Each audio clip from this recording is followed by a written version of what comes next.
사도 바울이 이 비밀을 깨닫기 때문에 고린도전서에서 이 토라의 사드 레벨을 밝혔습니다. 또 파수꾼의 사명이 있죠. 에스겔서 33장입니다. 1절 이하에 여호와의 말씀이 내게 임하여 그랬을 때 인자야 너는 내 민족의 고아에 이르라. 가령 내가 칼을 한 땅에 임하게 한다 하자. 지금 여호와의 크고 두려운 날이 곧 임합니다.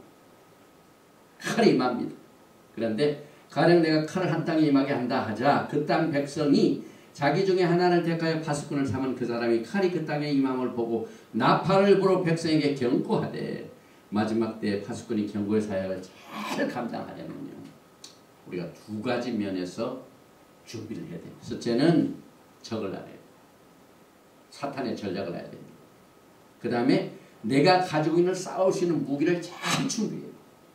적을 알고 나를 아는 겁니다. 그래서 나는 토라의 무기로 잘 준비하고 영적인 분별력을 통하여 적을 깨달아야 됩니다. 그래서 이 히브리 관점에서 보면은요, 하나님께서 적들을 뭘로 표시하셨냐면 짐승으로 표시했습니다. 이게 전부 사드 레벨입니다. 먼저 세상의 적들, 그 책략, 그 다음에 영적으로, 성경적으로 이것을 분별하고 식별하고 어떻게 대비해야 될 것인가 하면서 이제 우리 성도들이 또 주의 종들이 주님의 재림을 기다리는데 전체적으로 크게 봐서 요한계시록의 짐승 정부 시스템이라는 말이 바로 짐승하면 적입니다. 그래서 창세기 3장 1절부터 나오는 얘기죠. 여호와 하나님의 지으신 들짐승 중에 뱀이 가장 간교하더라. 뱀이 나오죠. 뱀이 적입니다. 그리고 가장 간교한 적이고 성경에서 들짐승은 이스라엘의 적으로 이스라엘의 적은 예수와의 적입니다. 이스라엘의 프렌드는 예수와의 프렌드입니다. 왜냐하면 시온, 이스라엘 땅, 12지파 이게 전부 하나입니다. 다. 그래서 그 중에 하나만 공격을 하면 전체를 다 공격하는 마찬가지.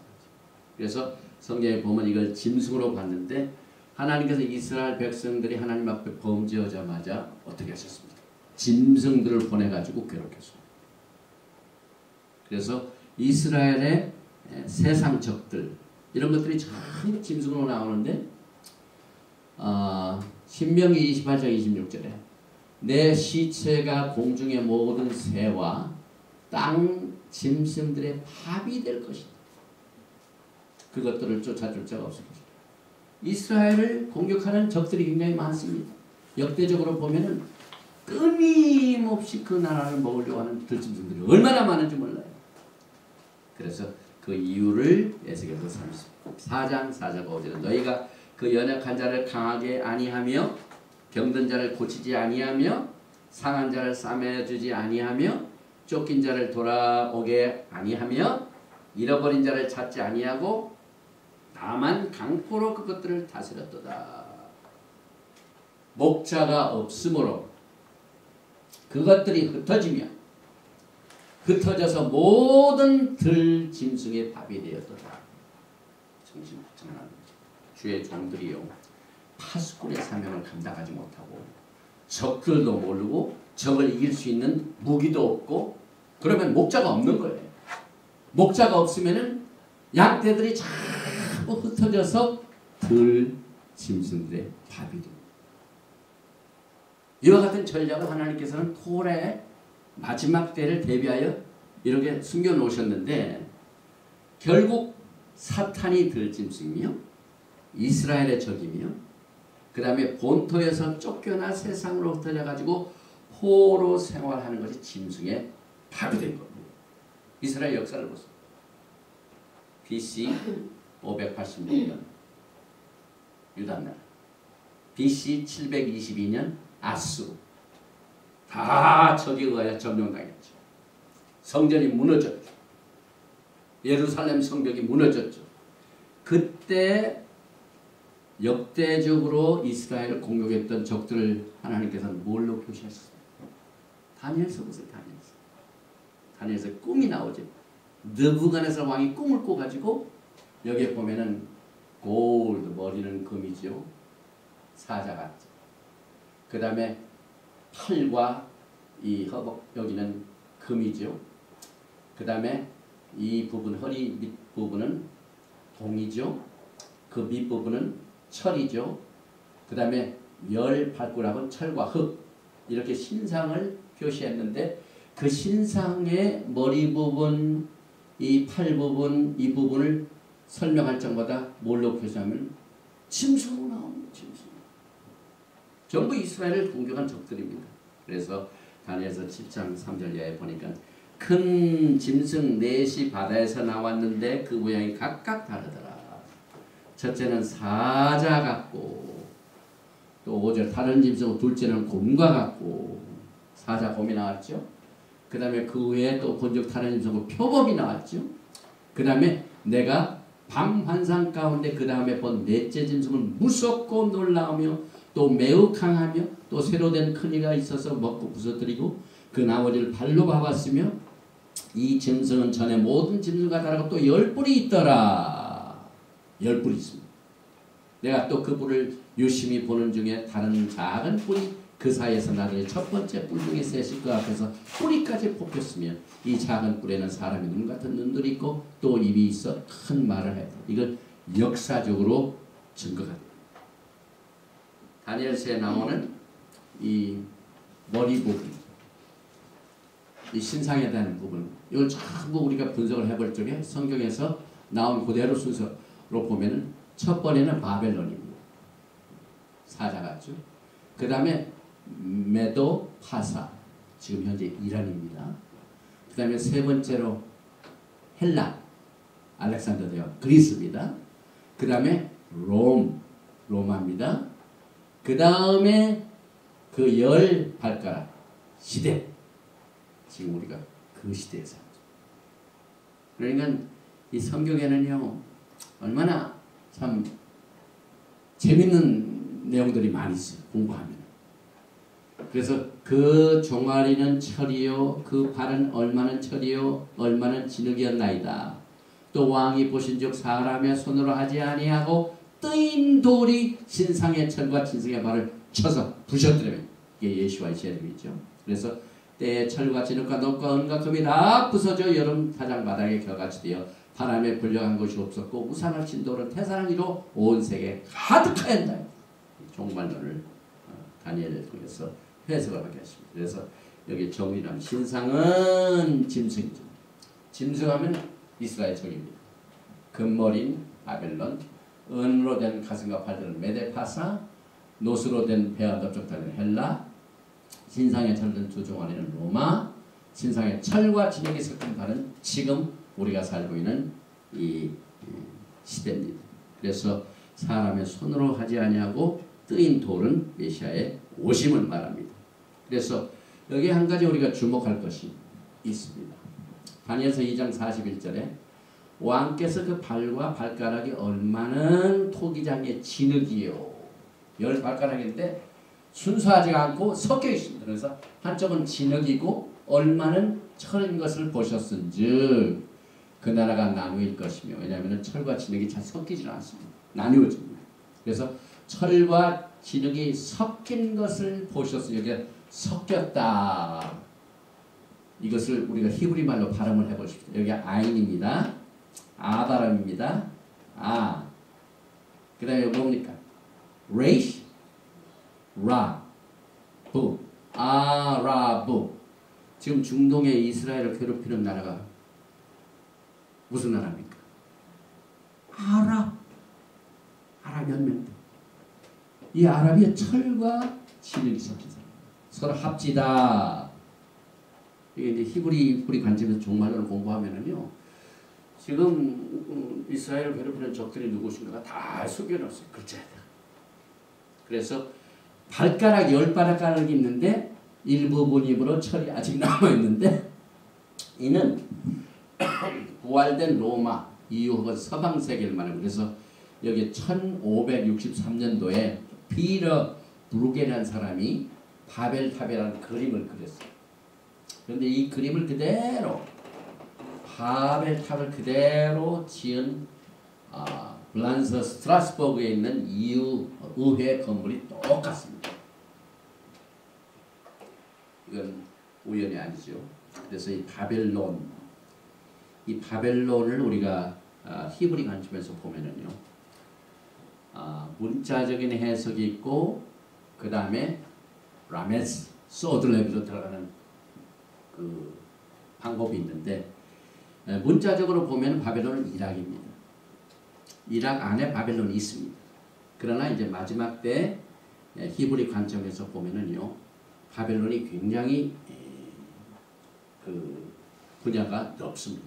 첫째는 정치적인 바벨론이 있죠. 경제적인 바벨론이 있죠. 그 다음에 영적인 바벨론이 있어요. 그래서 요한계시록 18장에 큰 성 바벨론이 무너졌도다 하는 이유가, 우리가 눈을 바짝 뜨고 히브리 관점에서 보면은요, 지금 우리가 살고 있는 이 미국이요, 그렇게 유쾌한 위치에 있는 게 아닙니다. 특별히 이사야서 50장 이후, 그 다음에 예레미야서 보면은요, 거기에 나와 있는 하나님의 심판의 대상의 나라를 보면은 어쩜 그렇게 미국하고 똑같은 일이 많죠. 지금 이걸 연구하는 분이 우리 토라신학교 총장 되신 분인데, 그냥 이걸 연구했어요. 매주 방송을 합니다. 인터넷으로. 제가 지난주에도 그걸 노트를 했는데 아직 정리를 못했어요. 그래서 이 바벨론이라는 나라를 우리가 생각해 볼 적에, 사실상 지금 미국을 어떻게 보냐면 영적인 바벨론입니다.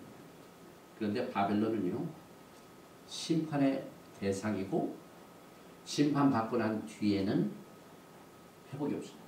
그래서 그 지역에 살 사람이 없다고 합니다. 그래서 지금 우리들의 눈앞에서 전개되고 있는 몇 가지의 결정적인 징조, 사인, 이것을 히브리 뿌린 토라 말씀 속에서 찾아보는데, 여러분과 제가 이 파수꾼으로서 외쳐야 할 경고의 메시지요, 또 대언의 영을 받아서 감당해야 할 부분입니다.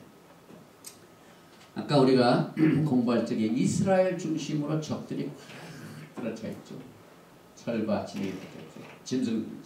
그래서 이스라엘의 땅, 특별히 예루살렘의 땅을 나누어 가지고 PLO 국가가 건설되는 현재 일어나고 있는 상황들은 매일매일 나타나는 뉴스, 인터넷에, 텔레비전에. 그래서 우리는 지금 다니엘 이것을 매일 보고 있습니다. 듣고 있습니다. 그래서 여기에서 일어나고 있는 모든 상황들이 토라 말씀과 연결해 가지고 이것이 무서운 심판의 날로 연결이 됩니다. 그래서 이걸 크게 나눠서 보면은요, 전쟁을 허락할 때 그게 심판입니다. 한 지역에 전쟁이 일어난 건 심판입니다. 그 다음에 잘 살고 잘 먹기 위해 열심히 일을 했지만은, 그렇게 열심히 일했지만은 경제적인 모든 시스템이 몰락되는 건 심판입니다. 지금 미국을 보세요. 금년도 지금 선거를 앞두고 이란을 공격하느냐 안 하느냐, 또 이스라엘도 그렇죠. 이스라엘이 지금 이란을 공격하느냐, 전쟁과 전쟁 소문, 그게 터졌다면 심판입니다. 그 다음에 2008년 이후부터 지금 미국의 거품 모기지 때문에 경제가 몰락되고 있습니다. 집값이 엄청나게 내려앉아있죠. 심판의 사인입니다. 그 다음에 전쟁이 일어나고 경제적인 몰락이 생기면, 특히 미국 같은 이 경제를 주름잡고 있던 나라가 물러나면은요, 전 세계가 물러납니다. 그래서 그 결과, 이것도 심판이요, 이것도 심판이요. 지금 이란과 전쟁이 있느냐 없느냐, 심판이 있기 직전입니다. 경제적인 몰락이 어디까지 내려가느냐, 그것도 심판. 이 두 가지의 심판이 동시에 일어나면 그 결과, 이제는 달러 가지고는 안 되겠다. 그동안 모든 경제 시스템이 달라붙다. 이거 가지고 안 되겠다.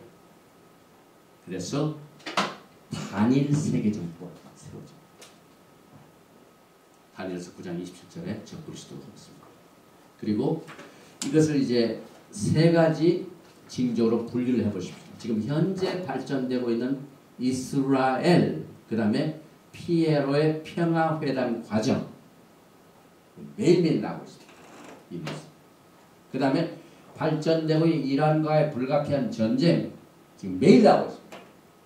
엊그제 오바마 대통령이 이란으로부터 석유를 수입하는 모든 나라를 제재했습니다. 우리 한국도 이란에서 석유를 수입하다가 눈치 봐야 되죠. 더 이상 안 삽니다. 지금 경제전쟁 이런 것이 벌어지고 있죠. 그 다음에 몰락되고 있는 미국의 경제. 요 세 가지 지표가 토라 속에 숨겨진 마지막 때의 크고 두려운 날, 심판의 날과 연결이 되어 있습니다. 그래서 지금 발전되고 있는 이스라엘과 피에로 국가 건설 추진 계획, 이런 것들의 뉴스를 여러분들이 잘 들으시고, 중동 평화의 사중주라는 말이 굉장히 많이 나옵니다. 미디스 쿼텟. 그건 뭐냐면 이 중동의 평화를 위해서 이스라엘의 그 안에 나라를 세웁니다.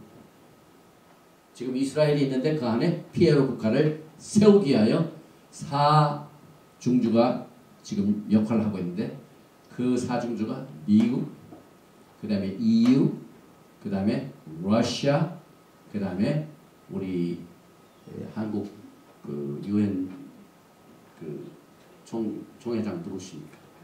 네, 반기문 총장. 그래서 이 반기문 총장이 지금 한국인으로서 얼마나 영광스럽습니까? 그런데 UN에서 결정된 내용을 필적마다 하나님께서 요엘서와 이사야서와 그 다음에 예레미야서에 하나님의 심판의 대상이 되는 결과를 항상 가져오는 의견으로 이스라엘을 하고 가고 있어요. 참 불행한 일이죠. 이 마지막 때 쓰임을 잘 받아야 돼요. 세상에서 아무리 높아지고 유명한 무슨 소용이 있습니까? 하나님께서 내가 그렇기 때문에 내가 널 심판하리라. 그래서 이 네 사중주단들이 모스크바에서 장관급 회담도 했고 지금 진행이 되고 있는데, 지금 유럽 연합은요 얼마나 이스라엘에게 지금 학대를 하고 있는지 적어도 유대인들이 웨스트뱅크 지역이 어딘지 아세요? 성령이 임하시면 너희가 권능을 받고 예루살렘과 유대와 사마리아, 그 사마리아 지역이 웨스트뱅크 지역. 지금 피에로 국가가 그 지역에다가 나라를 세워가지고 하나님의 땅을 가는다 이 말입니다. 하나님께서는 너희가 내 땅을 나누었으므로 내가 너를 국문하리니 심판하신다. 하나님께서 심판하시는 이유를 뭘로 보셨습니까? 내 땅을 너희가 가라. 지금 가르기 직전.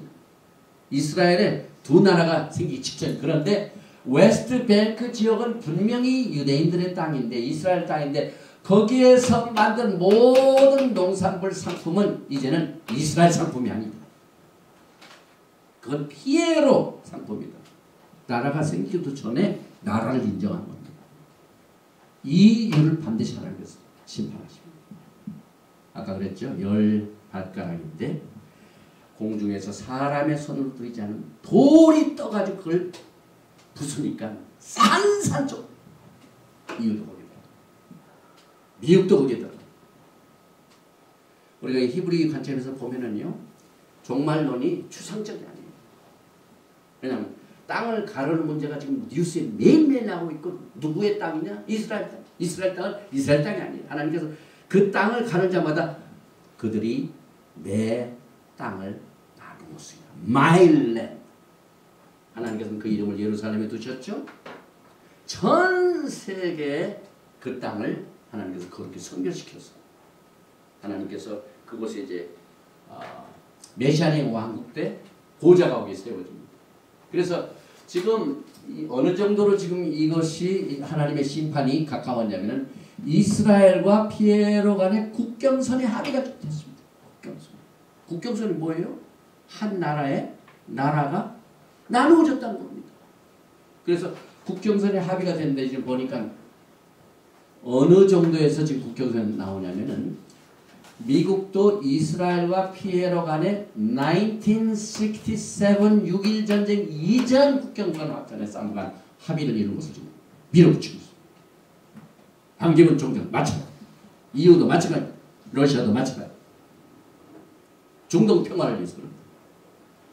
이제 예루살렘 보면 여기 이제 구 예루살렘, 여기 이제 황금 성전이 있는데 여러분들이 성지순례 갈 때 이게 구 예루살렘이에요. 그런데 요 노란 선이 1948년 독립해가지고 67년 6.1 전쟁까지의 이 국경선입니다.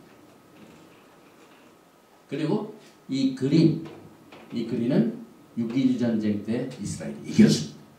하나님께서 그 이스라엘 땅을 주셨기 때문에 예루살렘도 장악하게 되고 이 웨스트뱅크 지역 이쪽도 좀 장악해가지고 요 파란 부분 이렇게 요걸 전부 6.1 전쟁 때 뺏었습니다.